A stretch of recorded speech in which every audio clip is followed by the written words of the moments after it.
Welcome into episode 182. Be sure you're following us on Twitter at BaileyJAdams22, at by Simmons, at Night Sports Now, and at Pegasus Podcast. Christian, the individual in the video on TikTok, is not a member of our football team and never has been. Let me do my best impression of almost everyone on social media. What person on TikTok? Did I cover it? Don't even get too deep into this because that is tweet of the week. We're going to talk about UCF for absolutely no reason, highlighting a video where they look badly. We'll get into that. Don't worry. That was UCF Twitter. It's been fun for so many dumb reasons over the last few days. Like it's topped itself again. It's just all the dumb arguments and stuff we had during the season have just like seamlessly rolled into, I guess it's not the off season yet, but the end of the regular season. And I think that's impressive in a lot of ways. I'm not having fun. Trying to stay out of it, honestly. But yeah, we'll talk about all the quarterback stuff, Grayson McCall, all that, and then some other portal updates. But we have to start with our 5-star review question. And it goes like this. Even though this year isn't over yet, it almost is, I would like to take a look into the future schedule of UCF. How would you rate next year's home opponents and out-of-conference schedule? On top of that, who are some of out-of-conference opponents you would love to see UCF take on in the future? Love the podcast, by the way. I don't know how to say the person's it's one of the names on the Apple Podcast thing. It's like the Grest M. Sure. I read it the first time I read it as like the greatest, but it's not.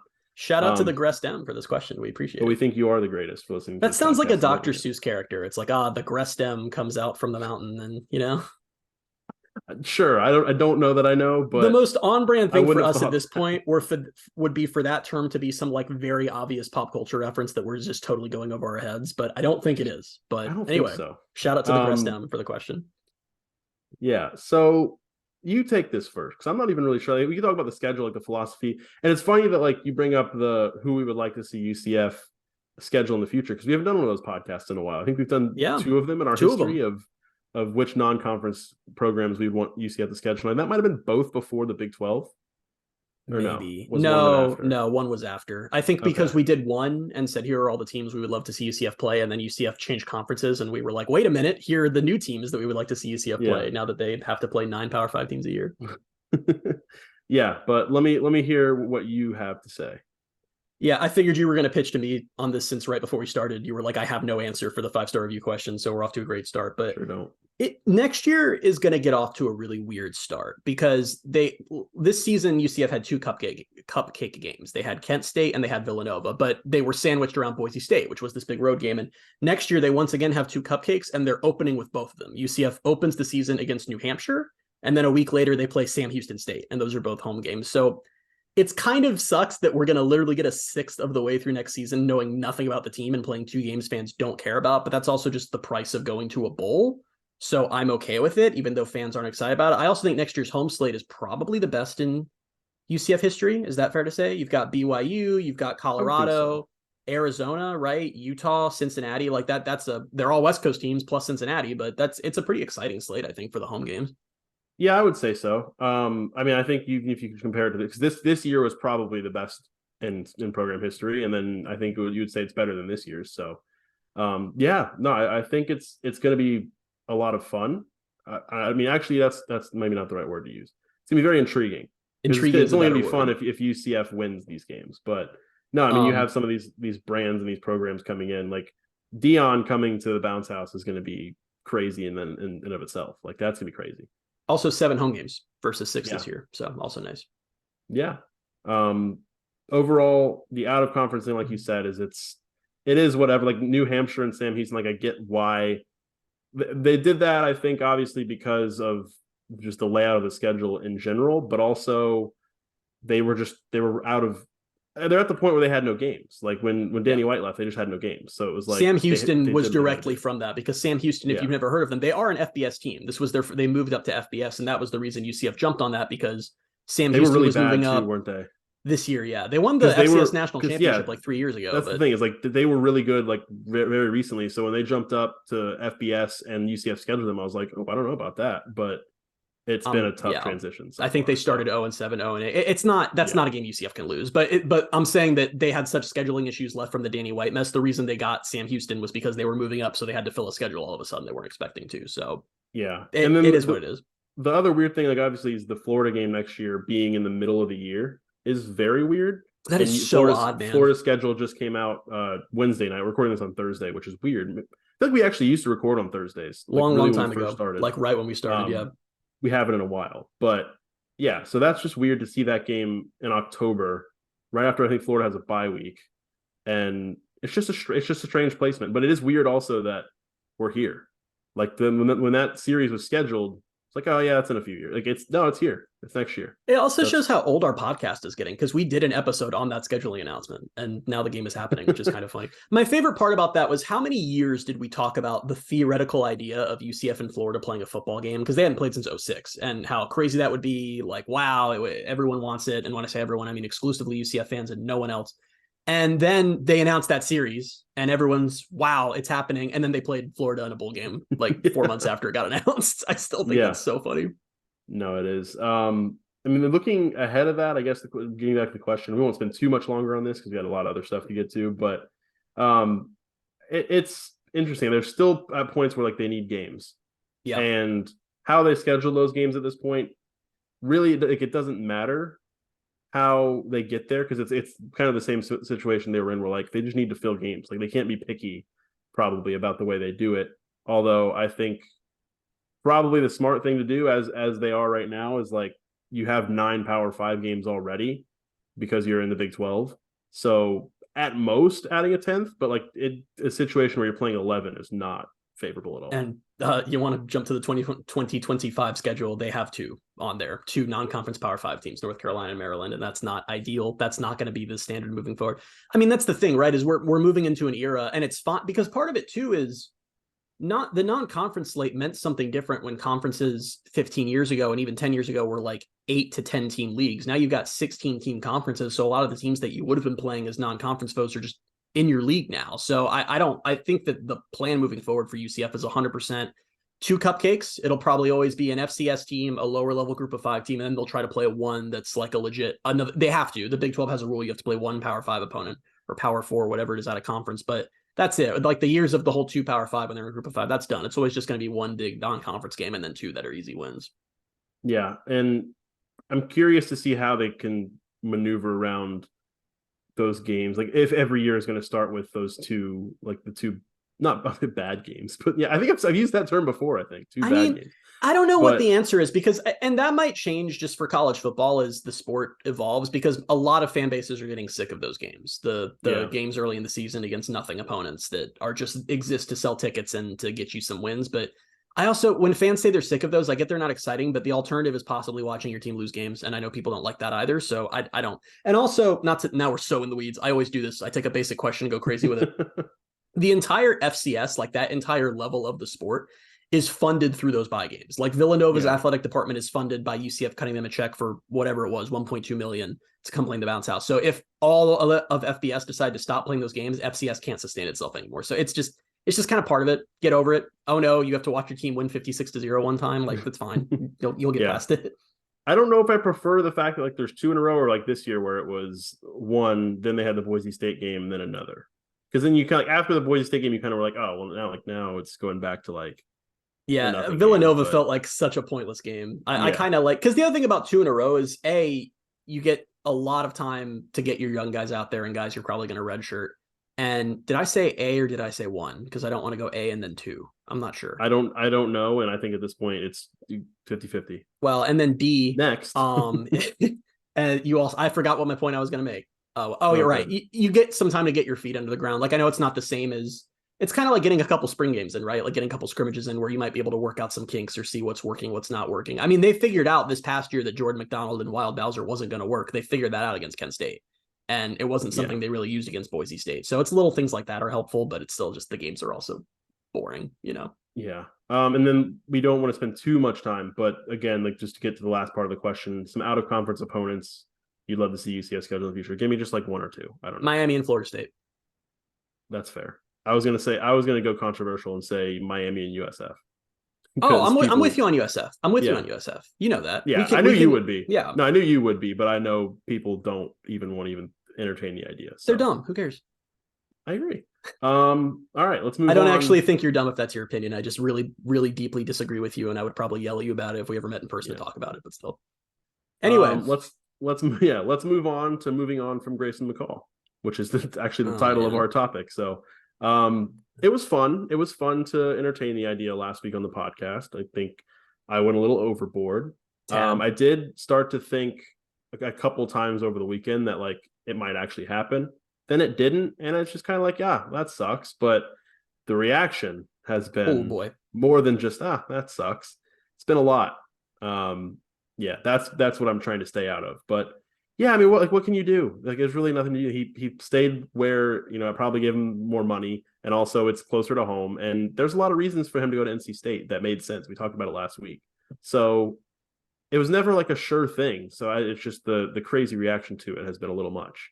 Yeah, and let me just give some background. The whole way it played out was really, really odd because usually 99% of the time when a player is taking visits, everyone kind of knows which way they're leaning or knows what's going to happen. He visited NC State, then he visited UCF, and both NC State and UCF felt really confident. Like both of them thought they had him in the bag, and that made me really, really uneasy because you never see anything like that. Then it got weirder because everyone thought he would make a decision right away. The days start to drag on. That's why we're recording this podcast on Thursday and not, I don't even remember what day we were going to do it this week. I think Tuesday, and then nothing had happened with McCall. Yeah. And still nothing's happening. Both sides are now both starting to get a little worried. NC State starts bringing in other quarterbacks, and UCF's probably moving on too. And then suddenly he announces that there were also rumors of other teams getting involved at some point. Then he announces NC State.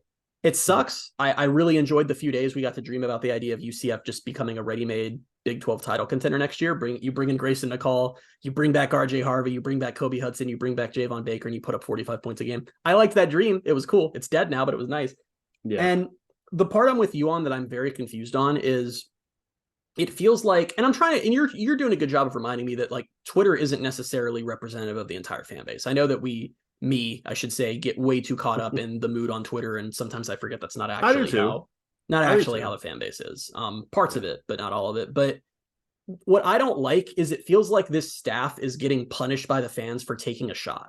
This is a player that everyone, us included, assumed would never even probably have taken a visit to UCF. We assumed that the NIL wasn't there, the interest wasn't there, and they took a shot. I don't think they destroyed any other plans they had in order to take that shot. I know there aren't a lot of great options out there. There weren't a lot of great options before. We were talking about that back when we were talking about Tyler Shook. But I don't get how UCF taking a shot and getting him on campus and then it just happening to not work out. I don't get how you then can get mad at the coaches for that. This is a player they shouldn't have even been in the conversation for, and they almost got him. It sucks they didn't, but they didn't lose anything off of this. I just feel like it's weird I feel like it's once again fans just not really understanding modern college football and what goes into it. I just don't get it. I just don't get how you can be mad at the staff for taking a shot, even though it didn't work. We'll get more onto fans not understanding college football, but I wouldn't say I'm mad at the coaches. Actually, I should say I'm not mad at the football coaches. I'm mad at basketball coach Johnny Dawkins. Of course, it is Johnny Dawkins' fault that UCF did not land Grayson McCall because he was at the UCF basketball game for about 20 minutes. And it was a UCF basketball game that they then lost at the end against undefeated Ole Miss. So shout out to Johnny Dawkins for costing UCF Grayson McCall and the 2024 Big 12 football championship. So yeah. But am I crazy for that? Like I genuinely, and some of the stuff I'm seeing on Twitter, I mean, there is a chunk of the fan base that is just out on Malzahn now and out on the coaches, and they just screwed this up. And how could they have blown this? They didn't blow anything. It's crazy they even got him on campus. I don't understand that reaction at all. Thing. It's alien to me. I don't get it. Yeah. I don't know how this is a thing where it's like, all right, well, that's it. It's like, all right, well, I mean, there's been other stuff before. There will be more stuff to get more up in arms about than them trying to get one of the highest caliber one of the highest caliber quarterback transfers in college football. It's like, yeah, it didn't work out. I didn't think it was a possibility. I thought it was a possibility for 4 or 5 days, and then now it's not anymore. Like I don't know. The only knock you can put on UCF, and this is part of the reason the fans are being dumb about it, is they were very public about their interest in him. They took him to the basketball game. Everyone knew the visit was happening. UCF football was kind of like cryptically tweeting some stuff. So you can put that knock on them of, they made it sound like whatever. But at the end of the day, it was a full court press. They were trying to get him on campus, and they were trying to get him to commit. And when you do that, you have to go all out. I don't understand it. I would honestly love to hear from you. If you're listening and you're one of the people who's pissed at the staff that they didn't get a quarterback that no one even thought they would get for a visit, explain to me what the issue is. You just think they should blindly land top players out of the portal, even though there's no evidence to back up UCF has the money to do that? I don't get it. Who are you mad at? I don't understand. I think that's a large part of it. And I get it more if you're upset with, I mean, that's not even really the case. It's like there hasn't been a clear backup plan that has surfaced yet. There hasn't been a clear public backup plan. Yeah. Fans, but I think that's what it is. People that's one of just the things I'm so mad about. It's like, oh, now they have no plan. They're not going to get another quarterback. Like, no, they're going to take another quarterback. If you genuinely think that UCF went all in on Grayson McCall and ignored all other quarterbacks and was not still doing due diligence and did not still have other targets and isn't engaging with targets right now, then I honestly don't know then you're living in a fantasy land. It just because that's honestly what made the McCall thing so weird is because of how public it was. I could break your guys' hearts right now with some stories you know nothing about players that UCF has almost landed over the last few years, but it's just usually not public, so you don't care. Just to be mad about this one because you know about it is stupid.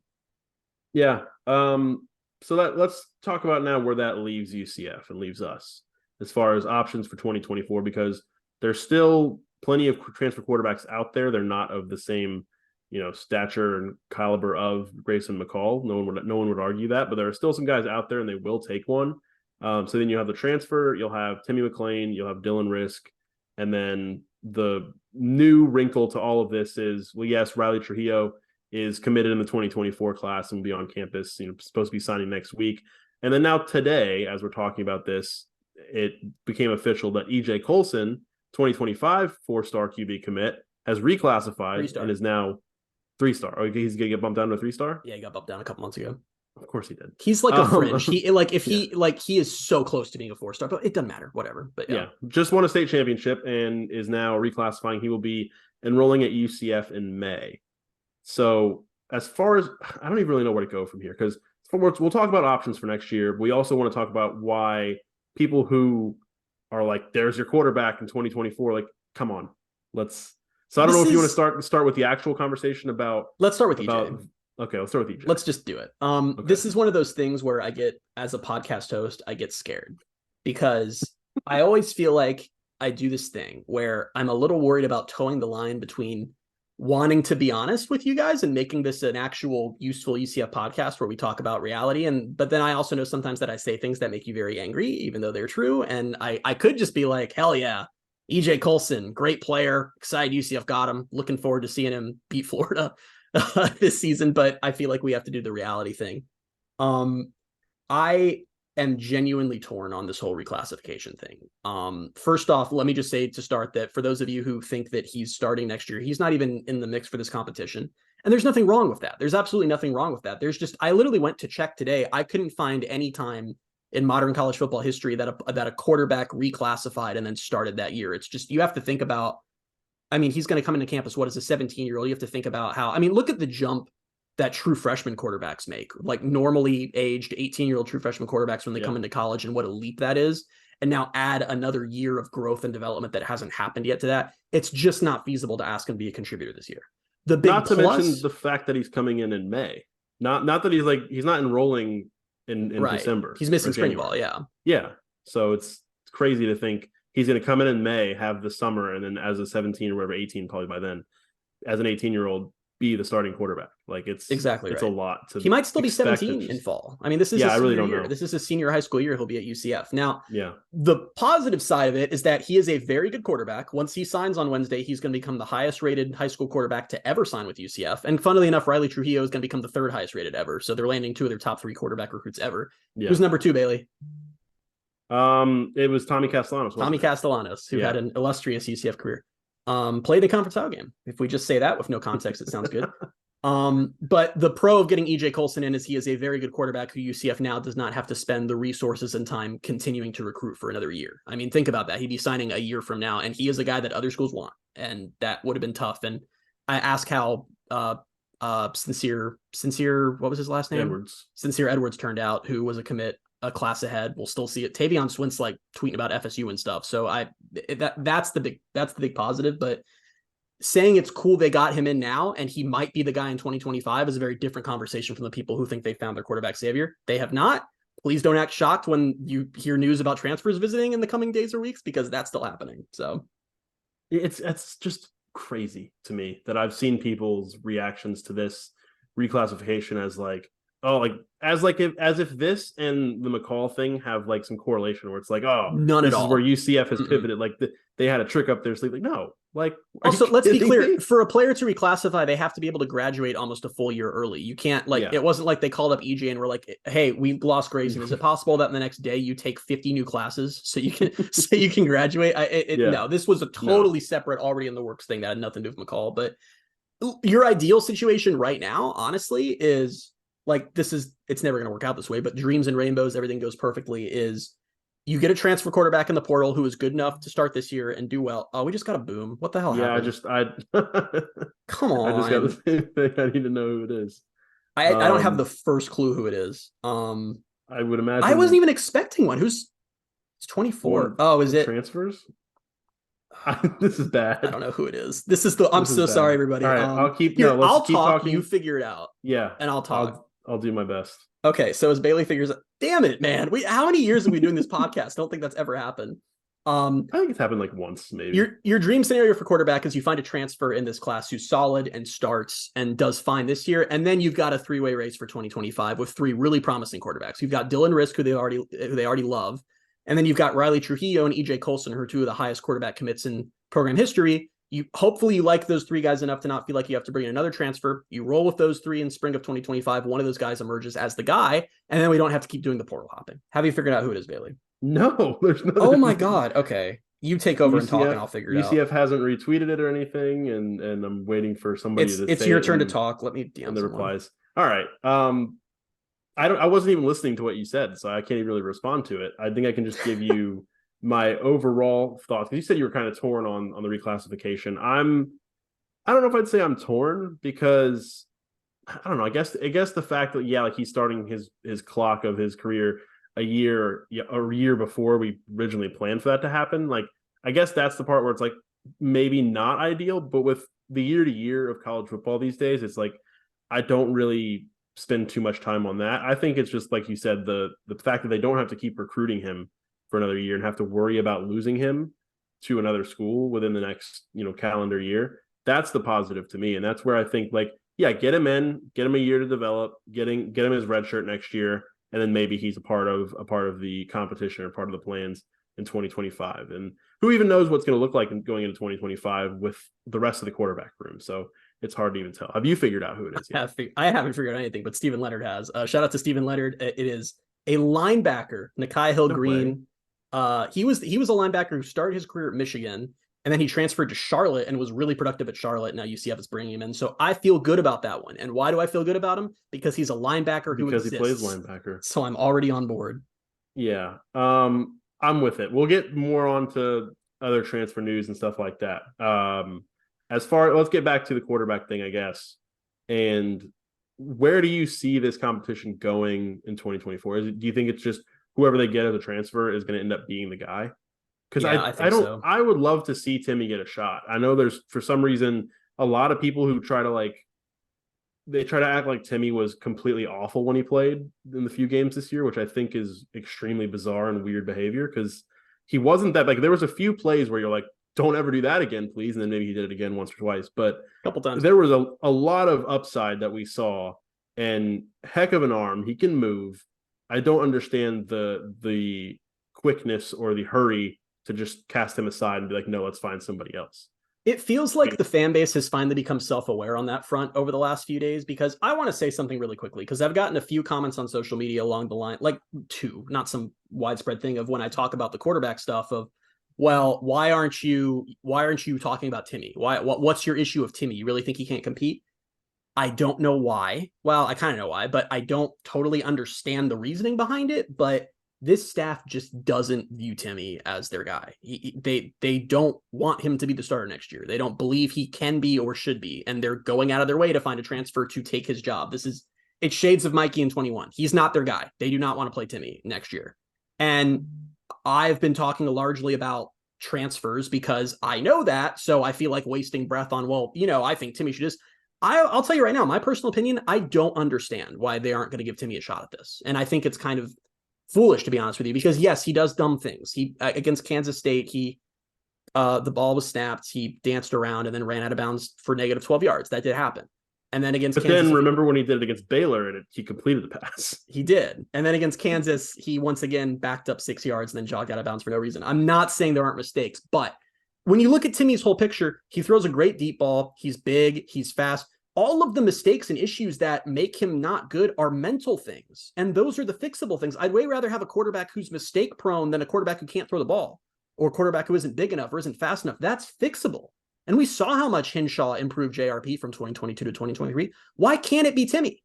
It bothers me that they've just bailed on that already. That's what I was going to say is, like, do you not trust yourself? Like, do you not believe in yourself to develop this kid? Like, at all?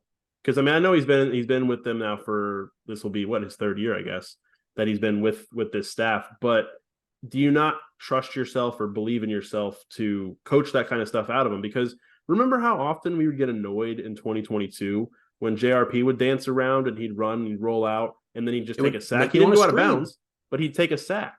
And I don't think we really saw that in 2023. I don't remember seeing it. And maybe we did once, but it wasn't like a constant thing that continued to happen. So like you said, why can't they do that with Timmy? I don't know. And it's really frustrating and it's annoying to me. I don't know that there'll be some sudden change of heart on that, but I wish there would be. Like, I give him a shot at least, because whoever you land in the portal at this point, like, are they going to be good enough to hand them the job? Because at this point you're saying, all right, you're going to come in and compete with Timmy, who for whatever reason the staff doesn't really believe in, and Dylan Risk, who's going to be redshirt freshman, yep. And then other freshmen like Xavier Williams as well. Like, you're basically giving Xavier Williams. Yeah, you're giving the transfer quarterback the job if you don't believe in Timmy. Like, Timmy's the other viable starting option, I would believe. I mean, maybe Dylan Risk is improved, and I actually do I like him. I just would like to see more of him. I haven't seen enough to know like that's a really viable option. But it's just weird, the whole, let's not do the Timmy thing and go all in on whoever comes out of the portal. We're getting to the point in the transfer cycle where, because what you just said is spot on. When the target was Grayson McCall, I understood moving on from Timmy because that's a clear upgrade. But we're at the point in the transfer cycle where all the quarterbacks who are left, for the most part, that are affordable, that's the key word, because there are still big quarterbacks out there, but as we talked about, they're going for $1 to $2 million, which is a lot more than UCF can afford on a single player. As far as the attainable quarterbacks, who are you going to find that's a clear upgrade over Timmy? The only one in UCF's range that feels really like possible to me as far as from what UCF can afford and their talent would be Jordan McLoud, former USF and now former James Madison quarterback, who put up 40 touchdowns last year, was really good and probably looked really good in the Gus system. But for whatever reason, we've heard nothing connecting him to UCF, that he's like the one left. Other than that, you're looking at a lot of unproven guys and backups looking to start, where sure, you bring him in and hope they work out, but are they clear upgrades? Are they clearly better than Timmy? No. Yeah, it's a strange situation that they find themselves in. And I don't know what they're going to do. And I would imagine probably fairly soon we'll have some sort of clarity, right? Maybe by the time we have a podcast next week. I don't know, man, because I don't know. The other thing is, and this is not based in fact at all, it's just me throwing stuff out there, but the quarterback market is thinning so fast. Are you better off at this point waiting to see if guys lose out on jobs and jump in after spring? I don't know. Probably not, because then your quarterback didn't go through spring, but I don't know. Yeah, I really don't know, because then you are gambling and you're putting everything on a guy who, like I just said, you're putting everything on a transfer quarterback anyway. Now you'd be putting everything on a transfer quarterback that you brought in May. Yeah, and I don't like that. Scarier. They need to get. I don't like that either. And I think they will. They probably had that exact conversation we had 4 months ago, and no, that's not going to be a thing. But I don't know. I just don't see a reality where Timmy's the guy next year, and it's not anything on Timmy's part. It's just that's how Gus is, and we know that's how he is because we saw that with Mikey and JRP in 2021. JRP blossomed into being a pretty solid player under Darren Hinshaw, but there's no way around the fact that going into 2021, it was almost this exact situation. UCF had a proven quarterback who'd started games at a young age and they knew could play, and they, against all logic, were determined to play the transfer over him. Even when there were points in the season where the transfer was clearly not the best option, they still rolled with him, and it just feels like we're in for 2.0 of that this year. I don't think Timmy's as good as Mikey was going into 2022, but it just feels like we're on repeat for that again, where whoever they bring in, that's the guy no matter what. And I don't know how healthy that is, but... Did you know Hank Bachmeier transferred to Wake Forest? Okay, let's track Hank Bachmeier's career. Boise State, Louisiana Tech, right? Yeah. This past year, and now Wake Forest. Wake Forest. Cool. I was looking at a list to see if I could throw out any other names other than McLoud, and I just don't see any that are like, yeah, that's one. So I don't know. We'll I see what hope they that do with it. I hope that I'm speaking something into existence here and Jordan McLoud becomes a target because I think he would be awesome. And I know that a lot of people had assumed that he was just going to follow his coach to Indiana because JMU's coach left to go to Indiana. I feel like that would have happened by now. He's been in the portal for I think since the portal opened basically, and hasn't happened. So I feel like he's on the market. May I interest you in another former USF quarterback, in Gary Bohannon? No, I'm okay. Thank you though. I'm fine. What about That's Tyler enough. Buchner? No. I watched play one of the worst games I've ever seen. He's not in the portal as a quarterback. Is he not? No. Is he in as a lacrosse player? Yes. That's right. That was him. So UCF also lost a quarterback this week. Not really. They lost. What was it? Brady Shannon, the baseball player who transferred to Youngstown State. Where's he going? Youngstown? That's right. Youngstown, I think. Yeah. That's my favorite portal thing, when you see a player enter the portal and they announce they're entering the portal for like a different sport, not even a different position. I think that's fantastic. Good for him. He's chasing his dream. I have no issue with that. That's cool. No, I think that's cool. And if Jordan McLeod wants to chase his dream right to Orlando, that would be preferable to me too. So maybe something can happen there. I feel like that entire segment on the quarterback situation was as chaotic and messy as the actual situation is itself. Not to mention a boom about a linebacker. We struggled to get through that, and then a linebacker committed in the middle of it, and both of us for a second struggled to find who it was, and then we just ended up with maybe they get Jordan McLeod, and so why they give it up on Timmy. I know it was hell for our listeners because I talked while you were trying to figure out who it was, and I was talking about the 2025 season and how you probably want Risk and Colson and Trujillo to be your guys. I wondered if that's what and then about. I finished and you go, okay, well, let me pick up where you left off. So EJ reclassifying. I'm sorry for our listeners. That was chaotic and it wasn't fun, but we got it all squared away in the end. That's Gus's fault. That's not. It's honestly impressive. We've been doing this podcast for how many years? Almost 3 years now. 3 years next month. And that's the first time I believe that Gus has first off dropped a boom in the middle of the podcast.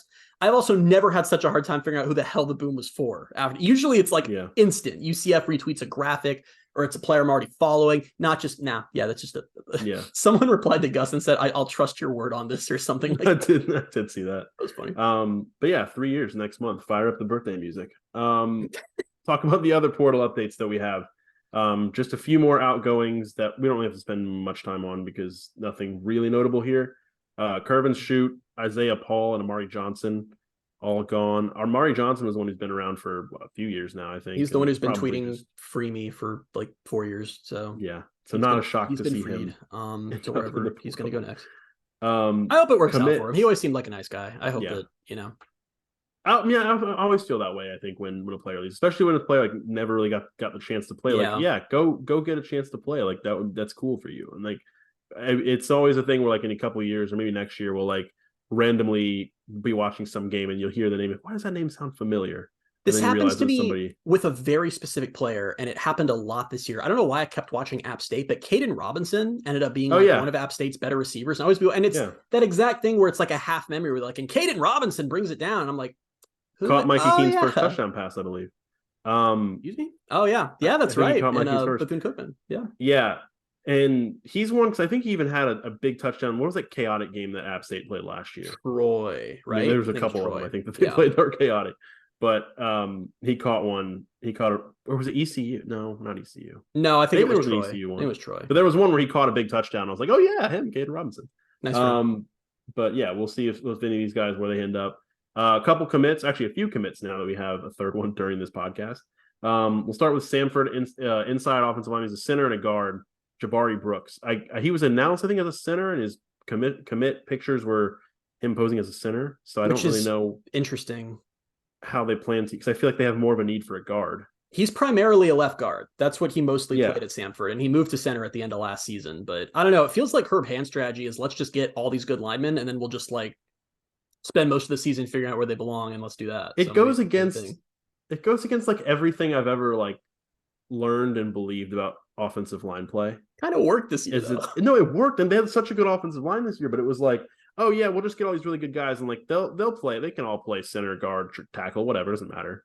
It's like, how did you do Like this? one Like, of the foundational beliefs of college football and the NFL is that an O-line needs to play and grow together at set positions. And UCF just straight up rotated the hell out of like 10 guys over the course of the season, and it worked most of the time. I'd say like every version was like at least decent. Like I don't think any of the versions were that bad. I think that's a testament to how deep the room was, though. I think that was legitimately a very, very good room. And like I said, we haven't talked enough about it's huge. Adrian Medley's coming back. I know fans were just kind of like, cool, that's a big one, but I like this addition. I really like them adding him. I like. Can I give you a stat really quickly? Yes. Okay, it's kind of long, so buckle up. Okay. UCF had by my count, I was going through UCF's transfers from last year, rough class guys. UCF had 5 transfers that were flat out busts, as in either never got on the field or got on the field and were awful. And that was Corey Gamage, Fred Davis, Isaiah Paul, Chauncey Magwood, and Drake Metcalf. You could maybe throw Trent Whittemore in there too. He got into the rotation a little bit, but didn't do anything. Still around though, right? He's still around. What do every single one of those players minus Gamage have in common? They committed like within the first week. They didn't play at the previous school. Oh. And UCF's transfers who did work out, Marcellus Marshall, DeJordan Mask, Bula Schmidt, Jaira Wilson, those guys, they played at their previous school. Mm-hmm. And now it's not a surefire rule. Obviously, there's exceptions in both directions. Jvonte Green didn't play at Alabama and was all Big 12 first team. But I can't help but notice that UCF's first 3 transfer commits are all guys who were playing last year and playing a lot. It feels like they might have learned that lesson. I think that's probably a good lesson to learn. Like, I think that's a good thing. I think so. Well, it's interesting because you get, and fans do it too. You see the appeal of, oh, this guy was a 5-star coming out of high school. He was a blue chip recruit. We got to get him in. But it just seems like most of the time, if they were not playing at their last school, they were not playing there for a reason. And I don't know. I like the addition of Jabari Brooks because he was playing and he was good. And honestly, UCF's had good success with the FCS guys coming up. We've seen that each year. They've been able to add guys like that. He was decently sought after too, I think, in the portal, he was. Wasn't it? Miami kicked the tires on him for a little bit. Yeah. So yeah, I mean, I was excited to see that one. Another one that came through was former Cincinnati safety Brian Threats, who played a lot last year. I've read his name as Byron like every time. I know, man. I almost wrote it as Byron, and so it's Brian, Bryon. I guess that's why I'm doing it. Yeah, he's like I'm excited because I think a guy that's played a lot, a guy that has played a lot in this league this past year. And I think probably a position of need, and he's their new Kobe Perry. So I will say just that take guys' heads off every time he gets a chance. So maybe a little too much. So I will say that excuse me, where was I going with this? This has been such a bad podcast. I'm sorry. I did the worst thing you can do on a podcast. So I have my phone on a little stand in front of me with my notes and everything, and I got a text in mid-thought, decided, why don't I read this text instead of move on with my thoughts? So I apologize for that. But I will say I was looking into Brian Threats, and as far as because of course I tweeted Brian Threats, good addition, and 50 Cincinnati fans descended upon me and were like, he's a terrible person and a terrible player, and we're glad he's gone, and a curse to UCF for taking him and all that typical crap. As far as I can tell, I do believe that Cincinnati showed him the door. I think he was told to get off the roster. I don't think that means he's bad. Cincinnati has controversially shown a few good players the door this offseason, and their fans are really mad about it and kind of want Satterfield fired over it. They're up to 25 guys in the portal. They're going for the Dion-style roster flip where they realize they were really bad and just kind of want everything out. I would equate Brian Threats leaving to kind of like when O'Keefe and Jeremiah Jean-Baptiste and Devontae Brown were leaving UCF, where these were guys who were productive but not connected to the new staff, and there was some friction there, and it was just time for it to be over. So I think it's a good addition. He played well in the exact conference that UCF is in right now, so it's not like he's going to come in and not be able to compete. I'm totally good with that one. I think that's a really solid pickup. Do you know what he did against UCF this year? Yeah, he punched a ref. I never actually saw what happened. I know they said he didn't punch the ref. He made. I think he bumped him or something. I think it was a light shove. Yeah, but there's not a video of it. I remember when you and I were sitting at the game, they were just you'd be like, "Oh, I think it was like number 10. Like number 10 has been ejected," and we're like making contact with an official. Or no, I think I saw that on Twitter. And I was like, I didn't see any of that. My favorite is if you've ever heard Mark Daniels' call of it. It's off. Obviously, you're not seeing it on camera, but Mark Daniels just goes crazy. He's like, "Oh wow, and the Cincinnati player hit the ref. He's lost his mind. Get him out of here!" And now he's going to have to be like Brian Threats with the great play like a year later. We love the transfer portal. Yeah. No, but when I saw he committed, I remembered. I was like, hold on, that name sounds very familiar. Just because it's a memorable name. His last name is Threats.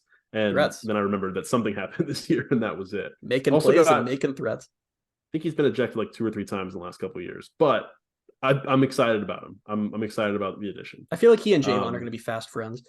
Jvonte stays. If Jvonte stays. The third Jvonte one who is the tweeted, one... can I say really quickly how Jvonte tweeted and said, man, if this offense comes back next year, it's going to be crazy.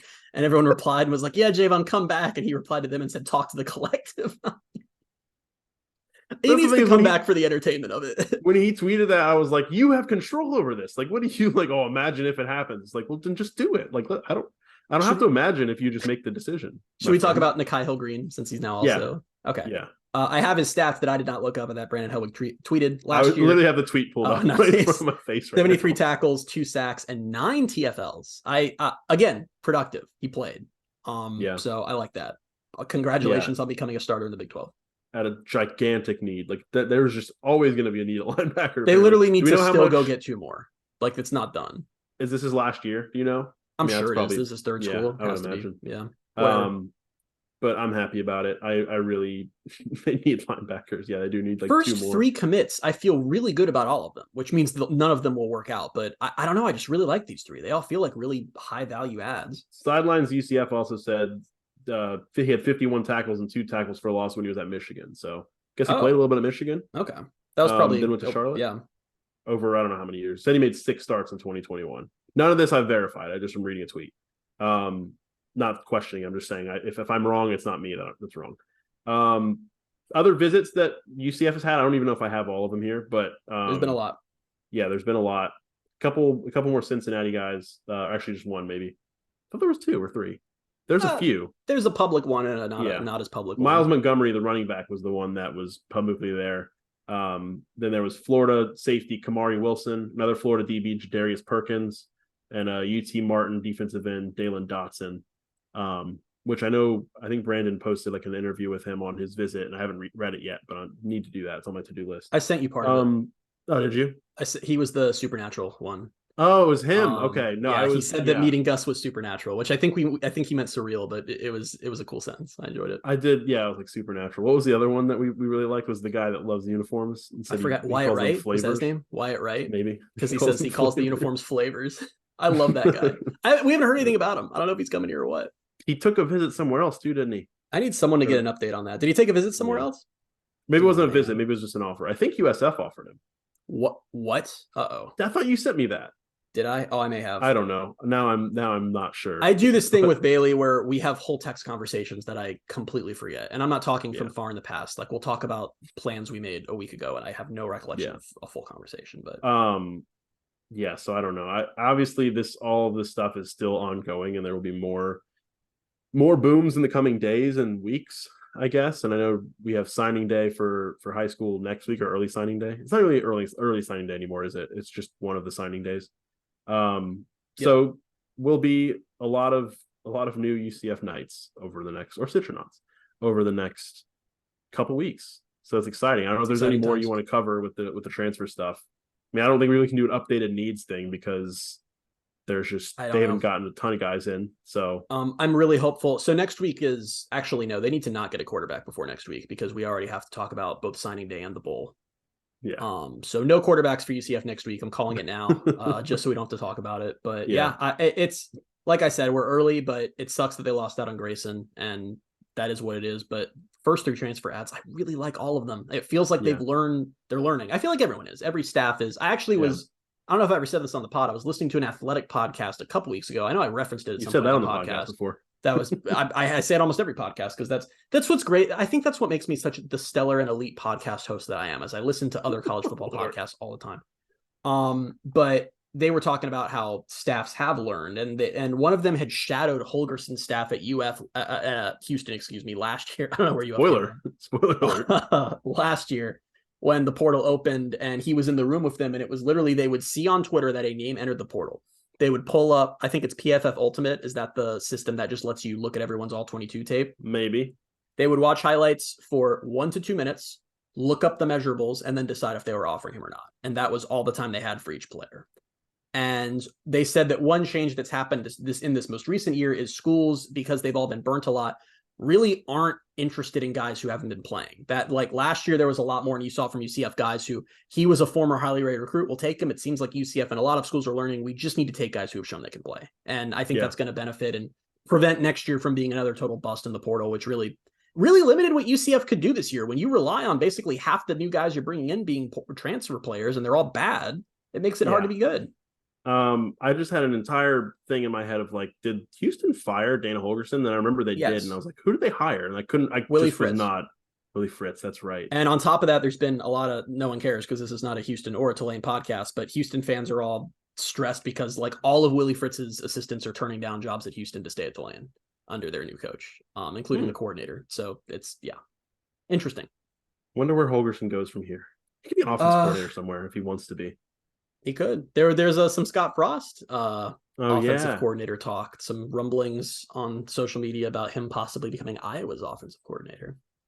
This is the fun part of just like, I don't know what college football is going to look like in 3 weeks. You know what's so cool about, I would take that job in a heartbeat, because if you get to like 20 points a game, you're a legend there. Like the bar is so low to be good. I feel like he would crush that. And this is actually perfect because Gus is going to retire in like 2 years, right? And Frost will then have put in 2 successful years as Iowa's offensive coordinator and redeemed his reputation. Then he'll be hired as UCF's head coach. Done deal. Maybe so. Clip that and get back to me in 2025. Sure.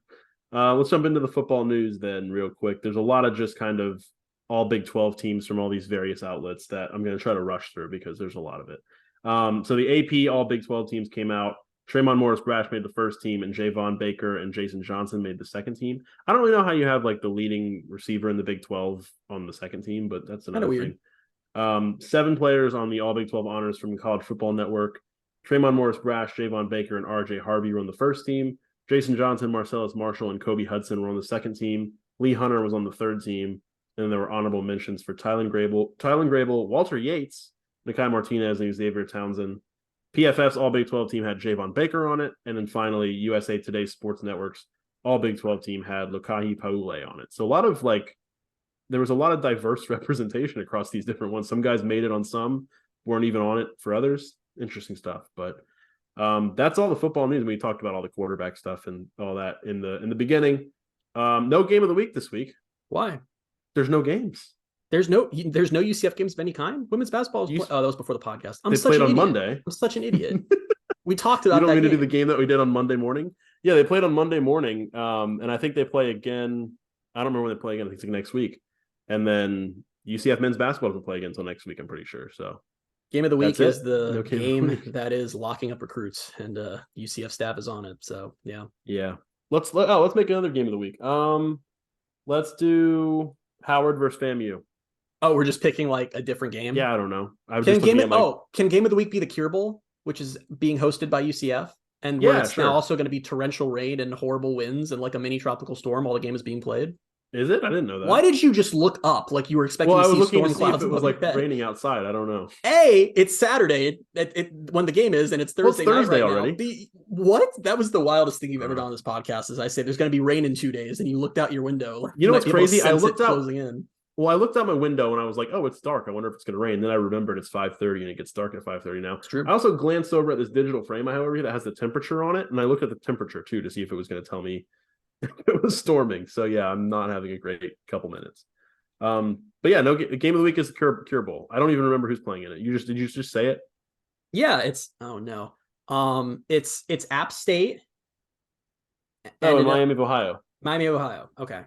Very excited. Yeah, I have it on my schedule over here, but I'm a big Cure Bowl watcher. So are you now? I love the Cure Bowl. All right, I've been to a bunch. Tweet of the week. My favorite Cure Bowl I ever went to was Louisiana versus Tulane, because it's one of those things where it's two teams I don't know much about, and then I find out that it's like sort of a rivalry. And Louisiana was also doing this thing for that game where they were using multiple quarterbacks, but it was very set. Like it was like every fourth snap goes to the second quarterback, and they would just go through the offense like that. It was very weird. But anyway, my least favorite Cure Bowl I've ever been to was again UCF and Arkansas State. That's the only Cure Bowl I've ever been to. Trying to decide if I can say something on the pod. I'm gonna not say it. I want to tell a story about that game, but I'm not going to. Okay. Never mind. It's nothing like, it's no insider information to UCF. It's just something that sort of involves someone's personal life. So I feel like I'm not going to do it, but it's a really funny story that you'll never hear. Okay. Tweet of the week. Naturally, if you don't know, has to go to UCF football Twitter account. Okay. So there was a TikTok, I guess this was like barely a thing, of a guy who was like cutting the line at Epcot on a ride. and cussing people out while cutting the line. And at one point in the video, he identifies himself as a UCF football player. And that was kind of it. And like, it was a little on social media. I'd seen it, but I'm also chronically online. No one I knew had seen it. The UCF football account posts, first off, they post a statement that makes it look like some horrible thing has happened. It's like this all black with the whited out UCF logo. And it just says, the individual in the video on TikTok is not a member of our football team and never has been. Do you know what every single reply to that tweet was? It was, what are you talking about? What are you talking about? What video? And then guess what? The video on TikTok. Now the video is all over Twitter. And guess what's happening? People who are only seeing the video that was posted because of UCF's tweet, but didn't see the tweet are like, wow, can't believe that UCF football player did this. It's become a giant meme. The Sickos Committee account on Twitter is posting it and getting thousands of likes. The Durham Bulls, a freaking actual baseball team, made fun of it and posted their own version. Why would you make this a thing? It wasn't a thing. You don't have to address a random TikTok video. I don't get it. I just don't get it. It was such a decision. Now it's like every time someone's being like, wow, UCF football, this is your guy. And they're replying. So it feels like it's a bot at this point. But I don't think it is. I think Eric posted a tweet yesterday of something about him defending UCF football's honor all day or something like that. Man. Yeah. So I don't know. There's also actual, someone made a real meme generator of it now, so you can just go into the meme generator and make it that way. USF field day. Just why bother? It was a random TikTok. Who cares? Yeah. Oh yeah, he did post to me. He said, "What a 24 hours it's been," and it's a meme that says, "I made a list of things to do today, but I can't do them because I am so busy." And then like the little text over it says, "Replying to people clearing UCF football's name from a viral TikTok video at Epcot," said Toad. I actually didn't see that. That is funny. Yeah, that's good. But yeah, so I've used it like 3 times. I've tweeted my own versions of it. Maybe it was worth it for the meme. I don't know. And shout out to that random guy who was really just a loser at Epcot and for some reason claimed to be a UCF football player. And I guess he's a Gator fan because people were like hitting up his social media. So that tracks. Yeah. In hindsight, should have made UCF women's basketball game of the week, just the game they already played. Would have been good. I was very confused when I opened Twitter at like 11:15 and they're like after the end of the first quarter. And I'm like, I forgot because they posted a picture of, I can't remember which player it was walking in. And I was like, is this a picture from the weekend? And then I remember later on, like when you texted me that, you're like, why is UCF women's basketball playing right now? And I was like, oh yeah, they had a morning game. It was like one of those, like, I don't know what they call it. A morning game. The morning game. It's like it was like a special day where like they had like school kids out or something, I think. Like minor league teams do that with like promotions and stuff. Like they have Eagle Scout Day or they have like summer camp day, but like it's not summer. So I don't know what they called it. Hello. I'm an Eagle Scout. That's why I know. That was funny that you with no explanation just raised your hand. I've told you about this before when I was at the Sun Sentinel and I was covering the Marlins, which was a trip for me because not a baseball fan. They had one game like that. It was like a Tuesday. I don't remember. Usually it's the middle of the week at like 12 o'clock. Yes. It wasn't even noon. Like this was a morning game. What is it called? It's not called a kickoff in baseball. They're not kicking anything. First pitch, that one.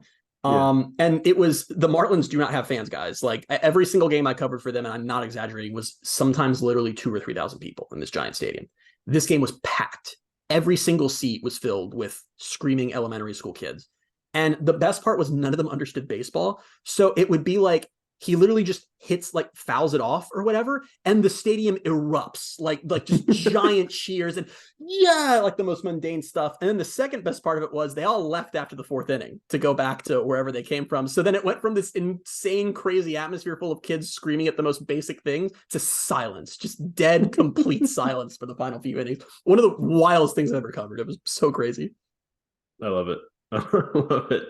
Yeah, you can always hear them. Like I'll watch games like in the middle of the week, and like there's a lot of summer camps there because they always give them like the thunder sticks or whatever. Yep. And or like some sort of giveaway that makes a lot of noise. And I'm sure if you're another fan at the game, you're maybe not enjoying that as much. But was your favorite part of when I was covering the Marlins how during games I would text you constantly to explain baseball to me about basic things?